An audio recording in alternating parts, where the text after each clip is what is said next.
Participating in the process here where your design review board attempts to assist property owners with making improvements to their properties in the overlay districts, both historic overlay districts and the downtown overlay districts. And you'll see on our agenda that often there's a distinction between the two districts. I believe that most of ours tonight are in the Old Aiken Overlay District. Is that right, Mary Catherine? Looks like it. Two of three are Old Aiken. Yeah. And now, to begin, we usually have a few minutes to go over the minutes from the last meeting in April, the work session, the regular meeting, and then we'll hopefully can have a motion on that in just a second.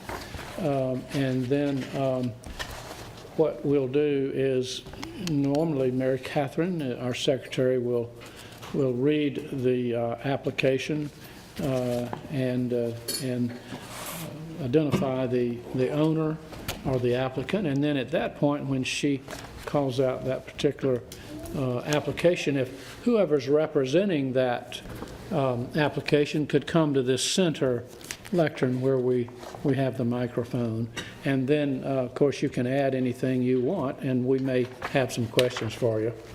But I'll go ahead and just say, after we vote on the minutes, I'm going to recuse myself because Mary Catherine will be reading the first item that I'm have been involved in with evaluating that structure. So I won't vote and I won't be chairing, so I'll turn the meeting over to the Vice Chairman, Lucy Knowles. So if you all would like to vote on the minutes. Yeah, Mr. Chairman, I'd like to move that we approve the minutes of April 2nd, 2019 work sessions and regular meeting. Second. Okay. All in favor of approving the minutes as submitted, raise your right hand. Okay. And Ms. Vice Chairman, I would like to recuse myself, if you would mind Sure. beginning the meeting. Madam Secretary, would you introduce the first application, please? Yes, ma'am. Application number CER D19-001047. Applicant Cumberland AME Church requests approval to demolish the house located at 427 Richland Avenue East, tax map parcel 12130040003. So the applicant has requested approval to demolish the house, citing extensive damage to the roof, rear porch, and various interior elements. The owners intend to use the vacated lot as green space for the foreseeable future. The property is located in the Old Aiken Overlay District. It's currently zoned general business, but it is included in the area being considered for rezoning to downtown business. So if that were to happen, the board would have the guidelines for review of future development would be more stringent. You would have more oversight of future development. And per the guidelines, in order to issue a certificate of appropriateness for the demolition of structures in the Old Aiken Overlay District, the board must find that the property owner has sufficiently demonstrated that rehabilitation is not appropriate, and they must have shared a clear plan for the reuse of the site. Thank you. Who would like to present the application? Would you state your name and address for the record, please? Thank you. My name is Paul Simons. I live at 122 Balsam Lane here in Aiken. I am a trustee of Cumberland AME Church, and the pastor, Dr. Alvin Lark Jr., has requested that I represent the church in this manner. Thank you. Do you have any remarks that you'd like to make to the board about this application? I'm here to answer any questions the board might have. The remarks that I may make on behalf of the church: this property was purchased with the sole intent of removing it and clearing a space for additional parking for our members. We have a small congregation and we're attempting to grow, and we have severely limited for parking for our events. We spend a tremendous amount of money putting in a big fellowship hall in back of the church to hold events and to provide space for programs of the church. And quite frequently, when we do, we run out of parking space. And the street, Kershaw Street in front of the church, is not zoned for parking. Aiken Public Safety has told us a number of times that we cannot legally park out on this street. We need parking if we're to continue as a viable entity in downtown Aiken. We need additional space for parking. Questions? Any other, Mr. Simons, in your opinion, is the houses there now salvageable in any way? Mr. Lott, I have been in that house on numerous occasions. The outside, the pictures you have in your program, the two pictures depicting the outside of the house are very misleading. If you go into that house, if you go from room to room, pictures in your packet of information I provided and were taken by one other show the deplorable condition that house is in, the unsafe condition it's in. If that house, I actually no way that house can be rehabilitated. It would have to be completely torn down and rebuilt. I don't even think it can be moved because the structure, to me, appears to be unsafe. The roof is bowed. The structure is not one piece. It's been patched together, and there's fire damage and water damage. And that house has been vacant for a number of years. Mm-hmm. Thank you. other questions? Thank you, sir. Thank you. I'll call you back if we have other questions. Would anybody else like to speak concerning this application?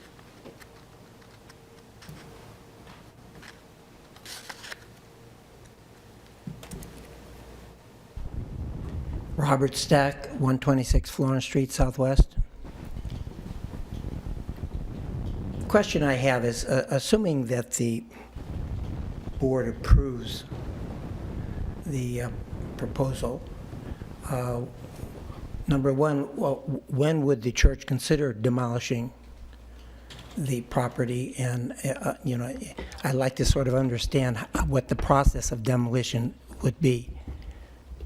And, the approximate cost of demolition and where the funds for demolition, would come from.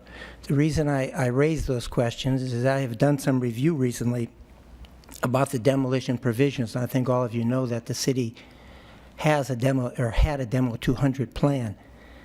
And they also have a demolition provision under the amended Code Section 10-4. And my understanding is that the historic provisions of the Demo 200, where it would be possible for an individual or a church or an organization to come to the city with a plan, assuming you would approve it, to say, hey, would you tear this house down for me for $200? I mean, that was the historic plan. Now, that plan has been suspended pending review in light of the new ordinance that the city has. And under the new ordinance, this type of situation, the cost of demolition would be totally borne by the owner of the property, which in this case would be the church. So I'd like to understand if the board did approve this demolition, where the intended funds for that demolition would come from. I'm not sure that's an appropriate I don't either. inquiry for the board. But I guess it's appropriate to ask if the church knows, it has an idea of how much it would cost to demolish the property.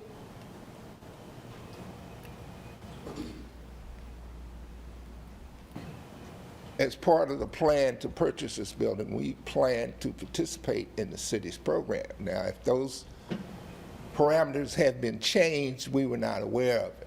and we haven't been told that yet. So we have no estimate on how much it would cost to demolish that on our own. Okay, thank you. Madam Secretary, can you help us with the status of the city demolishing program? Yes, I don't know the status. I can certainly research that and get back to you at the next meeting, but, or follow up with Mr. Stack. Yeah, I'd like to ask Mr. Stack a question, if I might. Sure. Mr. Stack? Yes. Have you've looked at the property? I mean, do you think the property is salvageable? I haven't looked at the property. My concern is that I've done a lot of work on the Demo 200, the new ordinance with regard to demolition. And my understanding is to date that under the old plan, Demo 200 plan, there may be 20 to 30 properties queued up to be demolished under the city's plan, where the city, in my mind, is probably legally liable to demolish those properties, which, if you assume they could do 4 or 5 a year, we're talking about 4 or 5 years. Assuming the city were to undertake or renew or reinstall the Demo 200 plan. So that being the case, I mean, for you to approve demolition, this property could sit there for another 5 years if the city were to take it, I mean, if the city were, but under, again, if you were to approve it and they were to do it and have their own funds to do it, they could do it any time. Right, now there is a statute of limitations on our approval, right? Yes, 2 years. 2 years. So the appropriate, however we rule, will be over within 2 years if some action hadn't been taken. So one of the complexities that I see here under the new ordinance 10-4, the city is no longer allowing property owners to keep properties vacant, whether they be boarded properties, whether they be vacant properties. They cannot just remain vacant. Something has to be done with those properties. So I see a tremendous conflict here between the new ordinance with regard to allowing these properties to stay in perpetuity vacant. So, you know, I see a complexity with regard to your approving demolition, and then it just have to sit there, assuming they didn't have funds or something for demolition, and we're counting on the city. Even if they were counting on the city to do it, it may take 4, 5, 6 years before the city could do it if they did it in sequence of approval. That's my, I'm just raising that question for your consideration. Okay. So, I mean, from what Ms. Simon said, it appears to me that they were planning to have the city tear down the structure for $200, but, and I'm saying that that program has been is suspended pending further review. That being the case, I'm assuming they probably, you know, may have to wait for 4 or 5 years, even if that program were in effect, and I don't know if that's included in their plans for this whole procedure. I have a question for Mr. Simon. Yeah, I have one for Mr. Stack. So, Mr. Stack, sorry. So, is there any question about whether the building should be demolished or not? Not in my mind, no. Okay. That's a board decision. Okay. So you don't have any input one way or another on whether the building should be demolished? No, my concern is assuming that the decision is to allow the church to demolish the building, what happens? When does it get demolished? Who pays for the demolition? That type of thing. And what happens in the interim? And you have an ordinance out there which says that something cannot remain vacant. So here you have someone that has basically got your approval to demolish something. The city's not going to pay for it. So where are we? It just stays vacant then until they do have the money to demolish it? Yep. Any other questions? No, sir. Thank you. Thank you. Mr. Simons? So my follow-up question is you know, of course, you know that all we vote on is the appropriateness of whether the building, yeah. Understand. And so, having that in mind and heard Mr. Stack's concerns, and the fact that our application will only be good for 2 years, do you wish to withdraw your application? No, not at this point. I'd like to see you vote on it. Okay, that was my question. Thank you. So, Mr. Simons, don't go away. So I have a slightly different approach on this subject in that I'm curious to know what the city ordinance is and the effect of it before I were to vote on this. And I hate to ask people to come back, but I'm just wondering, since nobody seems to understand the effect of the ordinance, if that wouldn't be an appropriate thing to do. Or do we have somebody, we have an expert here.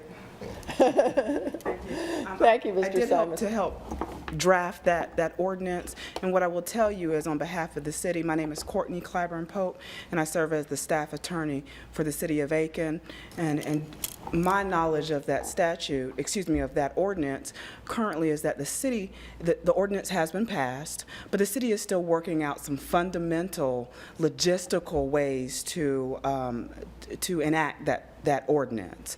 And so while the ordinance is passed and has been carried through by city council, we are still working as a city to provide the adequate amount of staffing. And so I don't want to say that some of those rules have been relaxed, but some of them are not enforceable immediately. So the concern regarding whether or not the house could be vacant for a certain amount of time is really not a point that we have reached adequately in the city as a department, as a staffing issue. I believe our city manager could speak more to that if you have further questions about that.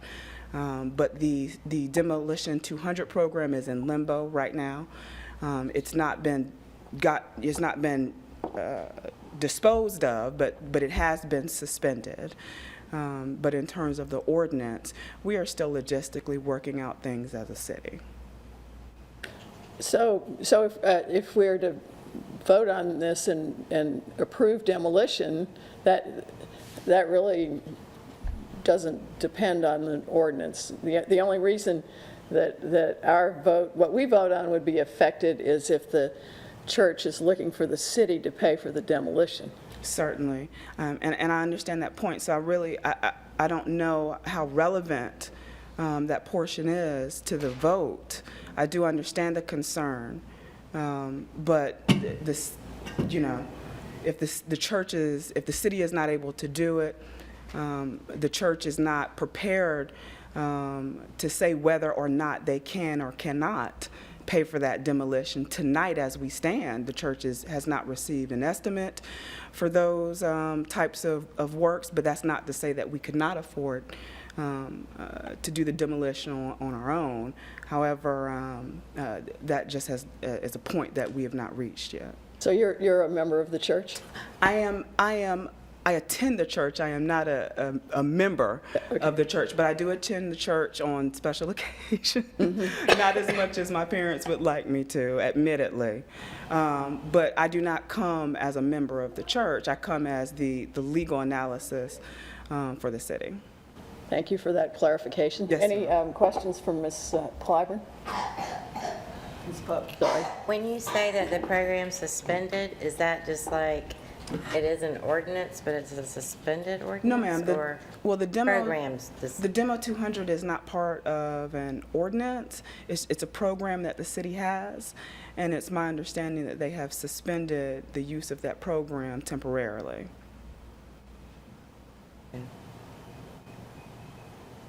Other questions? Thank you very much. Madam Vice Chair, I would point out that, so property maintenance is in a different, housed in city code versus the zoning ordinance that we enforce in planning and zoning. Property maintenance is not treated in the zoning ordinance, it's treated in city code, but we have a staff of property maintenance enforcement officers who uphold property maintenance code. So in voting tonight to determine whether or not it is appropriate for this property to be demolished. You are considering the reuse, the proposed reuse. So these comments and concerns are arguably relevant to that. But I would point out that there is assurance that the property would be maintained to city code while it, it would still be subject to those property maintenance codes, even if demolition funding falls through. So I don't know if that helps one way or the other, but. It does, thank you. Yes, Mr. Simons. One thing I'd like to emphasize, Madam Chairperson, is that this is a process, step by step. The process tonight would be to get permission to demolish that building. If the perceived avenue that we thought we might be able to use is not available to us, then I must report back to the church, and they must find a way. But the requirement and the need to demolish that building still exists. The space for parking still exists regardless of whether the city has a program or not. We just have to find a way. And as a member of the congregation, we just have to dig a little deeper and find out, get some bids out, find out how much it's going to cost, and proceed. But the need is for the parking space, not whether the city has a program to help us out or not. Thank you, sir. Questions? Any more questions? Would anyone else like to speak on this issue? Seeing none, it's back to the board. Oh, yes, Ms. Clyburn. My name is Beverly Clyburn, and I am a member of Cumberland AME Church.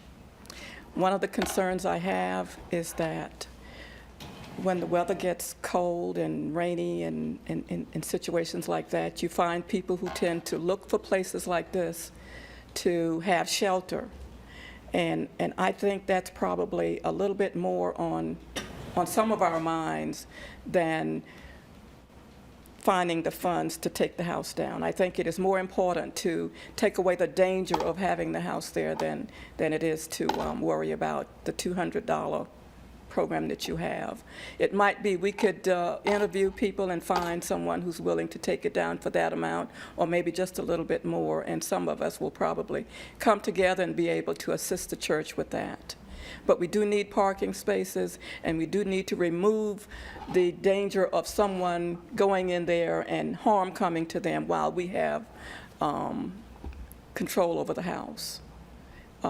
I have had people to tell me that they've seen people go in and come out, and I really would feel a lot better if we could reduce our obligation to the community as far as providing a place for vagrants to go and stay, and just go ahead and get some places where we could park and have enough parking spaces so we don't eat up the grass in the front of the church. Thank you. Questions for Ms. Clyburn? Okay. Thank you, ma'am. Would anyone else like to address the board on this issue?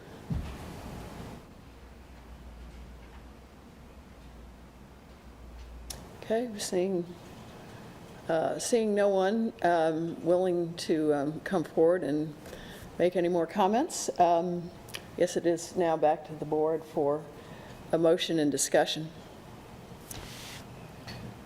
Okay, Madam Chairman, I'd like to make a motion that we approve the application for demolition for the AME Church for property located at 427 Richland Avenue as written. Second. Second, any discussion? I think one of the things that, concerns me is that we don't have a clear-cut pathway to the reuse of the property yet. And that's one of our requirements. I think it'd be better to continue this till next month, when they can have answers to how they're going to accomplish the change.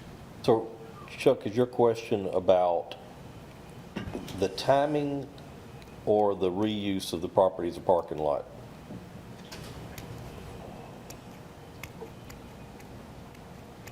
it's probably the timing, because right now, they don't have a plan for how to get to the reuse, which is what we're required to have. Yeah, I agree with your comments that what I would like to see, and I think the ordinance requires something a little more than we're going to use it for parking, like how we're going to use it for parking, and, you know, what the Layout of the parking is going to be. yeah, what the redesign is. I personally don't feel like that's necessary, but I respect your opinion. I mean, I don't disagree that it shouldn't be demolished. I know I've driven by that church a number of times, and there's a lot of cars parked there on the parkway and on the road. And you got to watch out for people crossing the street and everything else that are Well, parked there. So I can tell you from my I sympathize with them. yeah. I think it's a good thing to do, but I just don't see we have a clear-cut You know, plan for the end product. I'm not sure what kind of plan they would turn in other than a site plan showing lines on a street for the reuse part of it. So, And where the access is to the parking, where, you know, we could get something like that. I don't know if it's really that important in terms of an application, whether or not to demolition a house, as to how you design a parking lot. On the funding side of it, I understand your question, but, you know, when anybody else comes up here with an application to rebuild part of the house, we don't ask them how they're going to fund it. No, right, I So agree with I that. just don't know why that's relevant. But would the reuse come back to us when they go to reuse it? That has to be approved? If they were To pave it. making alterations, you know, if, say they demo it, grade it, green grass grows, they don't need to get approval for that. But if they paved it, if they changed the surfacing, then it would come back before the board. Right. I mean, that would get that approval from that point.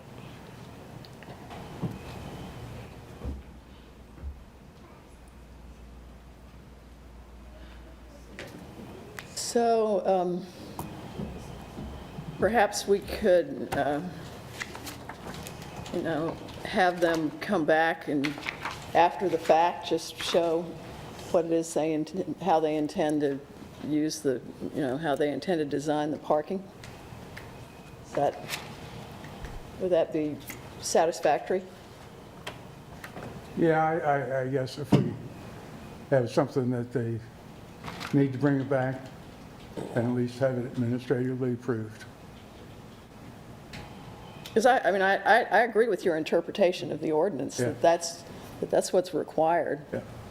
I mean, other demos that we've dealt with, we've seen the house plan for the new house going up and everything else. And here, we've got virtually nothing, other than we're going to have a parking lot. So, Green space, green space would not, if they're leaving it as green space. But we don't know.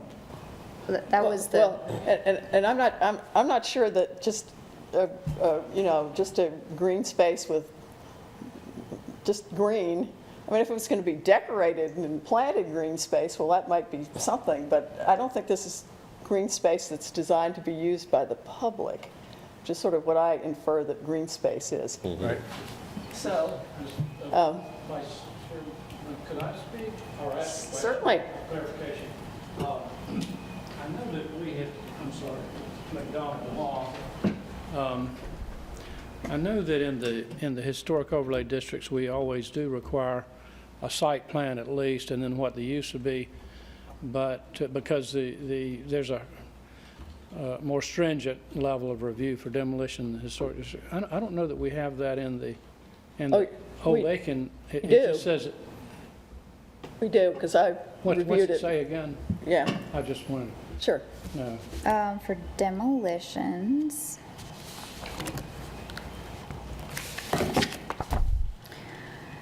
The board must find that the property owner has sufficiently demonstrated that rehabilitation is not appropriate and a clear plan for the reuse of the site. A clear plan for the use of the site. Reuse of the site. Well, I'm willing to change my motion to make that requirement, that Okay. it be submitted later. Okay, Would you like me to do that? sure. Are you finished? Any other, any questions for Mr. Law? I'm sorry. Okay. All right, maybe I need to start over. I move that we approve the application for the demolition of the house at 427 Richland Avenue as requested, with the stipulation that a reuse plan be submitted to the staff at a later date. For administrative approval, if appropriate. if appropriate. Okay. For administrative approval, as appropriate. Is the But seconder? I put 60 days on there for the plan. Okay. I think that's generous. Say what? What is, 60 days Does for the the, seconder agree to the change in the motion? but you added 60 days onto it? as the plan needs to be submitted within 60 days. The reuse plan. I can't second that. You can't. How would you like it changed? To within 6 months? I mean, it's hard to do anything within 60 days. Well, I mean, all they have to do is pull out a sheet of paper and get a crayon. It doesn't have to be formal, So we have a motion on the table right? that we haven't quite successfully amended yet. Right. So is So what's anybody- the pleasure of the group here? Right. Does somebody want to make a different proposal or a different? So the quandary I think I have is that if we vote now, the motion may fail. I think the original motion may fail. So I guess you could withdraw your motion? Yeah, I can withdraw my motion in favor of another one. Okay, Absolutely. okay.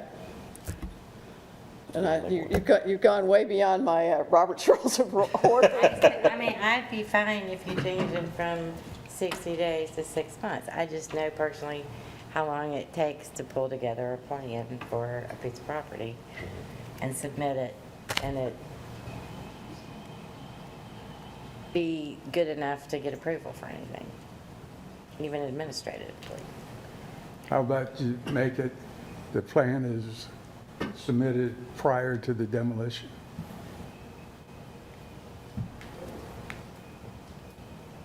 That's probably 6 months, so.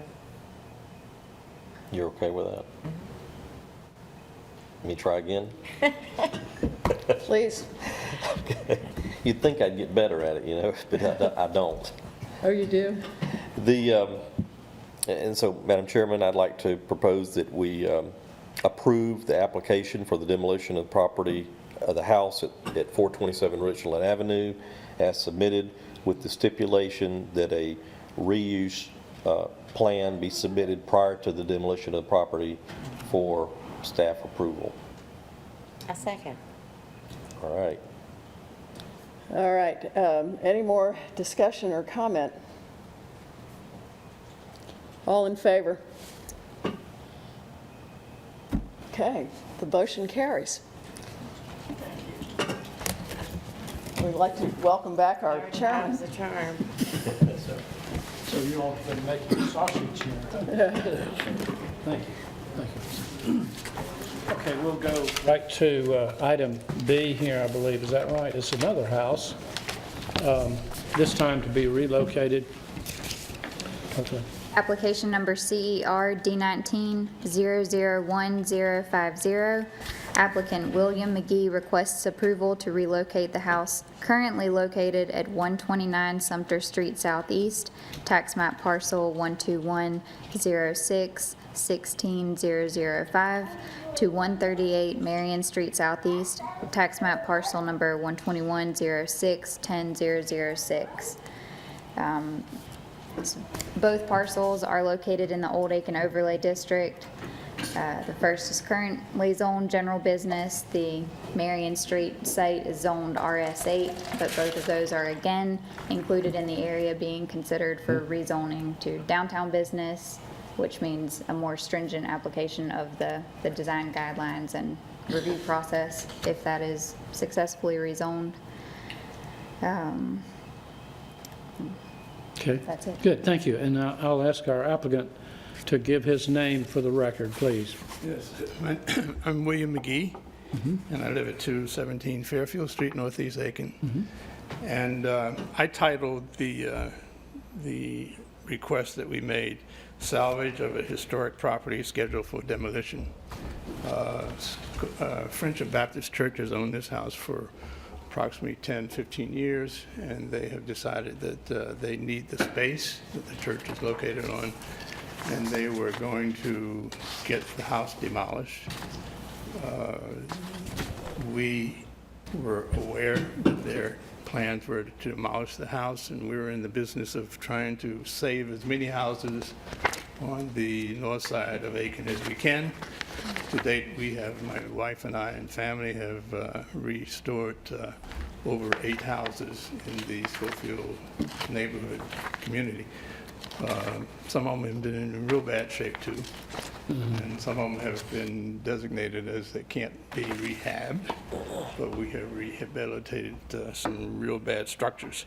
The house that we're planning to move is in much better shape. We have had a house moved that was going to be torn down by Wesley Methodist Church, the parsonage. We moved that house 2.5 blocks. The mover that I have gotten an estimate for moving the Friendship house is the same one. He's from Columbia, Carolina Movers, and he sees no problem in moving the house. Structurally, it will be intact, and the lot will be cleaned and after we remove the house. Great, thank you. And I can validate your experience because I've watched you moving houses around that neighborhood, and they're all occupied, I think, now, and several would have been good candidates to demolish as well. Let me see if we have any questions. I think the proposal is pretty straightforward, and we know where the site is, and it will be pretty much what we see from the street, but perhaps without some of the wings on the back. At least the move won't involve those wings on the back. Is that right? Yes, we want to maintain the wraparound porch in front, but there are some add-ons in the back that to make the house narrower so it can move down the streets and so forth. Yeah. We'll probably have to detach them and maybe add them back on or rebuild those, that portion in the back of the building.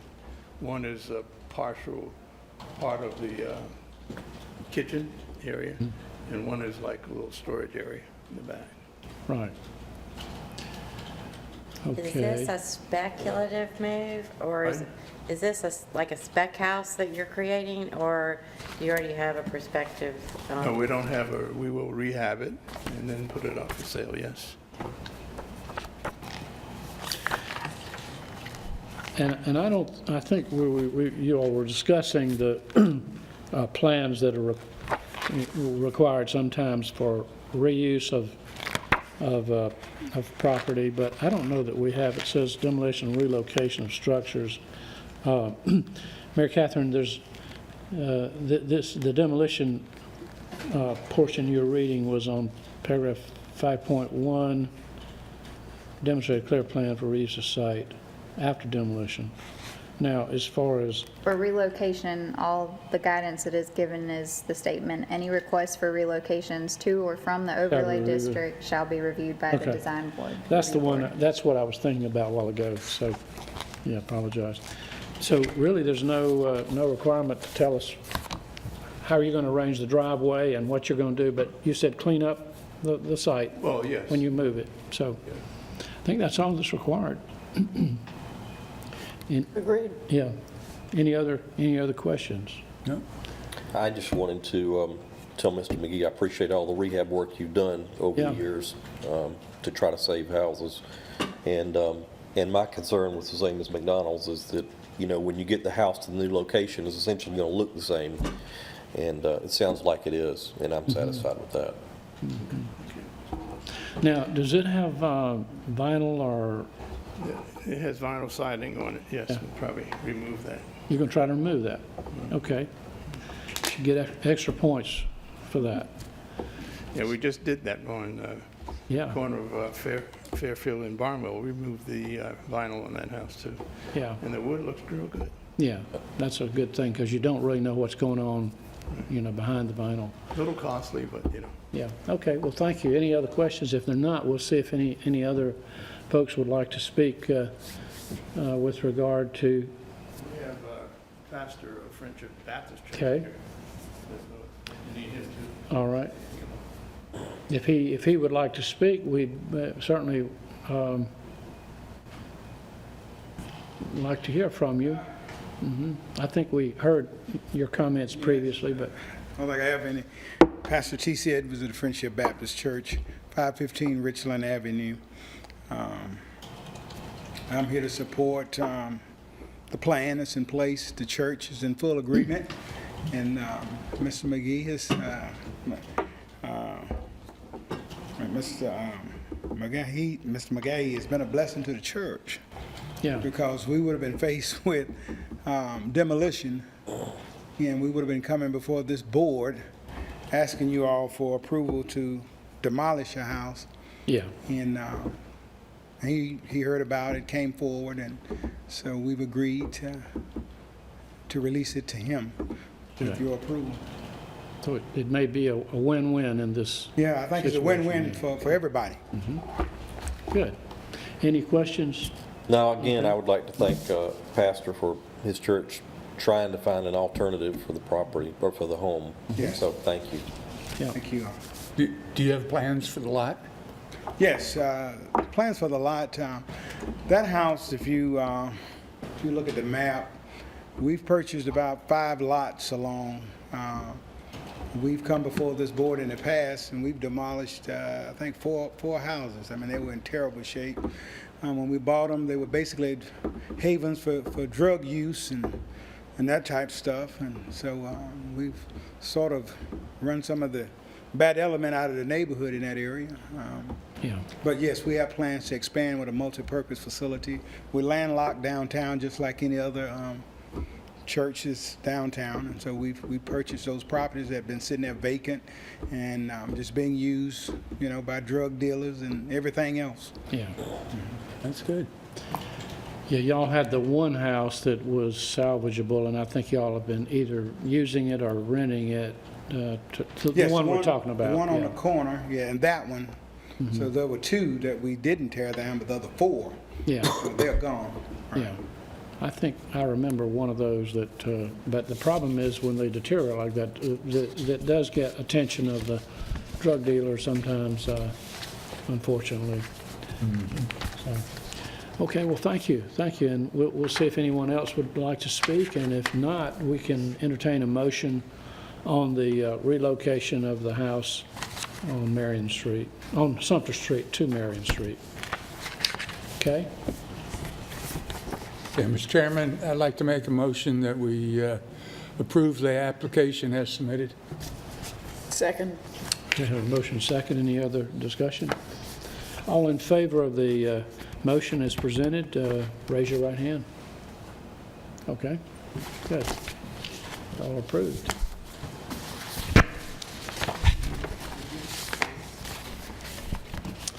Okay, Madam Secretary, I think we have the gate, is that right? Yes, sir. Application number CER H19-038. Applicant Arthur Bremer requests approval to replace existing access gate with a new gate at 607 Colleton Avenue Southeast, tax map parcel 121-0910-001. So the proposed gate. The design was provided in your packets. It's a much more ornate gate than the existing solid black metal piece that is there now. So it'd be black wrought iron, and it's worth noting that the gate that's there now was replaced at least as recently as 2015, so not original to the property. Right. Good. Could you come forward and state your name for the record, please, sir? Yes, I'm Arthur Bremer, 607 Colleton, Southeast Aiken. Okay. And you invited us to tour the house a few weeks ago, I guess, and I think we were all very, very pleased with what we saw and with the time and money you all have invested. But I think we also noticed the slightly incompatible gate that's there now. The industrial gate, the ugly. Yeah, it's a security gate for sure. So we're glad to see you coming back with that. Do y'all have questions about this? Yeah, pretty straightforward. Yeah, and we saw what we're trying to replace. So good. Thank you again for what you've done over there. And we're glad you're taking care of that house. Well, it's almost done. Give us a few more months and we'll clean it up even more. Yeah, But I appreciate everything y'all done for us, and we enjoyed having you over. Yeah. Well, thank you. We I think all appreciated being able to go through it. Yeah, we'll plan to have an open house sometime, and we'll Okay. send an invitation out. So Well, good. Well, we really love it downtown. So we really do. yeah, you've got We a walk nice. everywhere. You'll see us everywhere. So You've got a we nice, enjoy it. nice location and nice house. It is. All right. Yeah, we'll let you sit down, and if there aren't any questions, I don't believe we have anybody else here who is going to speak regarding this property. Gary, you're welcome to come. He's heard enough of houses, but I think to last him for a while. So, Mr. Chairman, with respect to application, certificate application number H19-038, I move we approve the application as submitted. Second. Great, and I don't think we have any more discussion. We've talked it all out, and thank you again. All in favor of the new gate, raise your right hand. So that's approved. And let's see, we have one more item here that is Mary Catherine's application. And I think you don't have to go to the lectern, you can just read it from where you are. All right, the final item of new business is a recommendation of amendment to the city code regarding the special tax assessment for eligible rehabilitated historic properties. So in reviewing the code for our most recent special tax assessment application, we noticed some discrepancies between the letter of the law and practice, and so we want to make sure that those are consistent. So that is the more substantive recommendations are to correct that and provide clarity on what is expected in terms of reviewing additional work after final certification. The way the code is currently written, all work that is proposed outside of ordinary maintenance after final certification is issued for a period of 10 years would come before the full board at a public hearing. So that could arguably mean painting, interior painting. It's a very vague, the wording is very vague and not easily enforceable. So we propose that at the time of final certification, the board would determine a preservation zone, and that would include any spaces or elements on the property that add to the historic character that make it a contributing or landmark property eligible for this assessment in the first place. So it would be a little more work for you in making your motion, but in your review, you'll have an opportunity to see the interior of these spaces and determine what, if anything, at each of these properties is worthy of requiring continued review beyond the normal certificate of appropriateness process. Additionally, the requirement that any work go before the design review board leaves, the full board at a public hearing leaves no room for administrative review.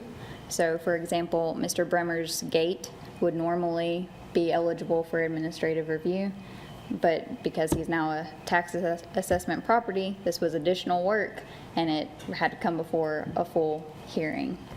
So we included language that would allow for you all to delegate that authority like you do in the normal certificate of appropriateness process.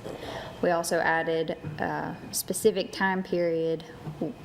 So for those, it's still preferable. You should come before the board to receive approval for work before you complete it, but being aware of practice, which is, sometimes people get in, start working, and then realize that they're going to be eligible.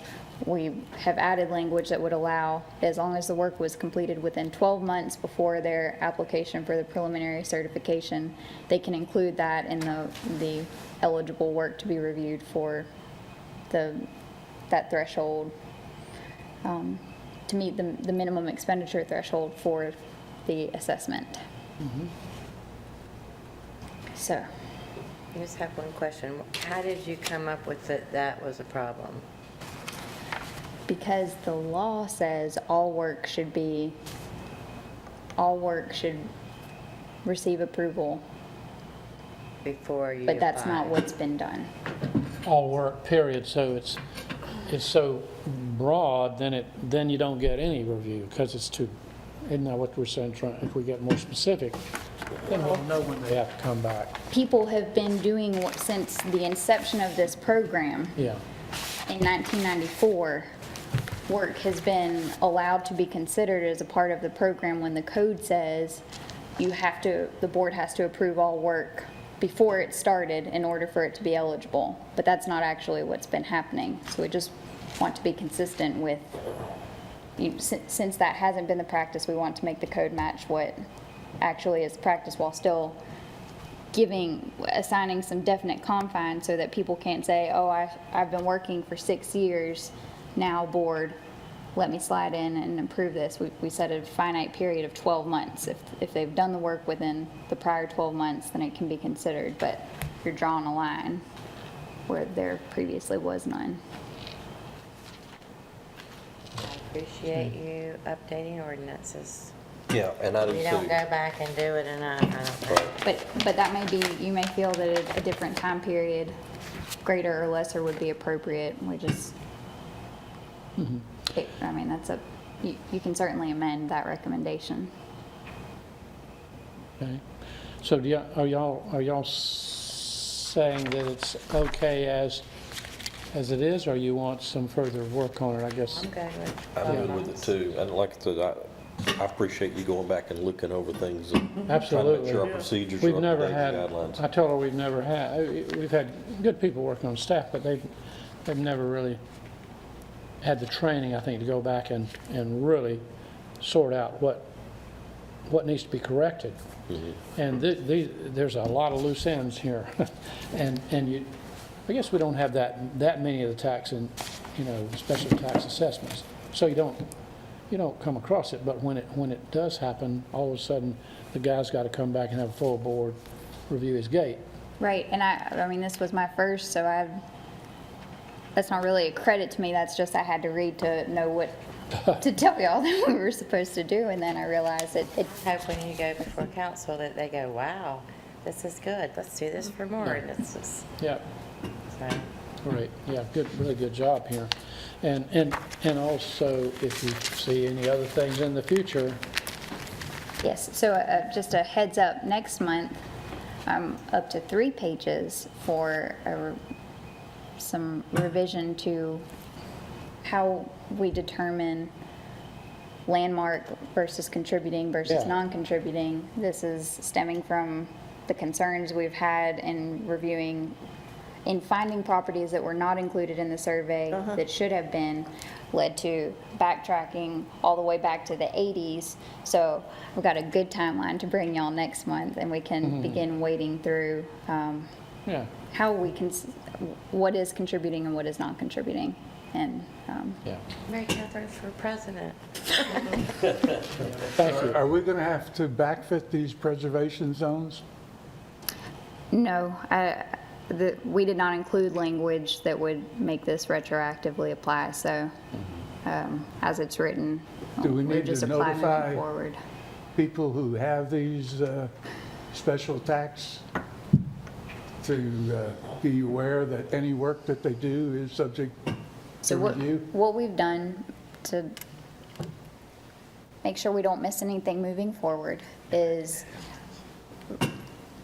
I know what we're doing with the applications that are coming in now. well, What about the- planning, right, what's on the table. So planning reviews any building permits that come through. Ryan, as planning director, sees every building permit that is submitted. So he now has a list of all of the open tax assessment properties. So if any of those have any work being done, then we'll flag them. And Work to the point that they need a building permit. What about Right. what doesn't need a building permit? Well, this is a good question. Because What would, that's what we were dealing with here, is the fact that yeah, I guess all work, painting wouldn't necessarily, if That's all they're right. doing is painting. How would you have us handle those? You're talking about retroactively, what you go back and, well, we got people out there who've had this for 3 years, okay, or 4 years. They got 6 years left on it, or 7, whatever, We've got several that are open, yes. okay? And are they aware that they need to, that all work is subject to review? If Right. not, they I've need to only be. been involved in the one, but that's the point, is from all that I could tell, this had never been communicated. It was not enforced previously. That's why we're proposing to change it. Well, I think all Chuck's saying is maybe we should, if this gets adopted, drop a copy of it in the mail to those 6 or 7 people that are relevant to. But his point is, there were not, preservation zones were not established for them Right, when they came through, so, so they're subject to the all work. Everything is a preservation zone for them. Well, unless they'd like to invite us out to create a To create it. preservation zone, yeah. how, you could amend this, you could add some language treating properties that are open at the time of the passage of this amendment. I don't know what you would, I don't know the best way to handle no, talk to those. Ryan, just say that, you can tell him that it came up. I mean, at the minimum, you could Yeah, our plan was, notify of what the plan is going forward to the people in the past. And that might be a little bit of a wake up, oh yeah, maybe I shouldn't renovate my kitchen or move the kitchen in the house or whatever. But it's a little bit tricky. It's hard to enforce because we can't really go in people's houses and say invite us to see what they're doing. We can see things on the exterior, obviously. Or maybe we could just do this going forward. That's what she's saying, Right. yeah. Just that we don't do it retroactively, we just do it moving forward. and communicate to the existing participants that the all work applies to them. Right. Remind them. Okay. Yeah, Ryan would be a good person because you don't want to send off letters to stir people up necessarily either, but you would have to just write it in a, Send them a letter. If we send it now and share the the revised proposal, then they would have an opportunity to comment at city council. Well, that is If they true. wanted to That is true. push for an amendment so that they could be, Exempt. but yes, you know. That's a good idea, bad 'cause idea. that's part of the hearing process here. Let them know. I think that's a good idea. Okay. Yep, Ryan and I will work on that and we'll yeah, mail something to these people. yeah. Because you're right, I mean, even though they didn't realize they were subject to it, the ordinance and the law did subject them to it. Correct. And it wouldn't fully explained, but, yeah. But you can't take the guy's garage away. No. You can't. I know you're working. Can't make it historic either. Yeah, So I'm going to make a motion that we recommend amendment of the city code regarding the special tax assessment yes. for eligible rehabilitated historic properties as submitted. Okay, thank you. Second. And we got a second? Good, and we don't need any more discussion other than a commendation to Mary Beth for, Mary Catherine, sorry. Somebody. Used to have a Mary Beth work for me. No, that's 2 or 3 pages, but it's obviously Hard work. 3 weeks and weeks, but thank you. Mary Catherine. Yeah. She changed hers to the last name and it confuses me and then, So since we've recommended you for accommodation, would you mind drafting one up for yourself? next, Are we going to vote? yes, we're going to vote. All in favor? Can we adjourn? And now we can adjourn.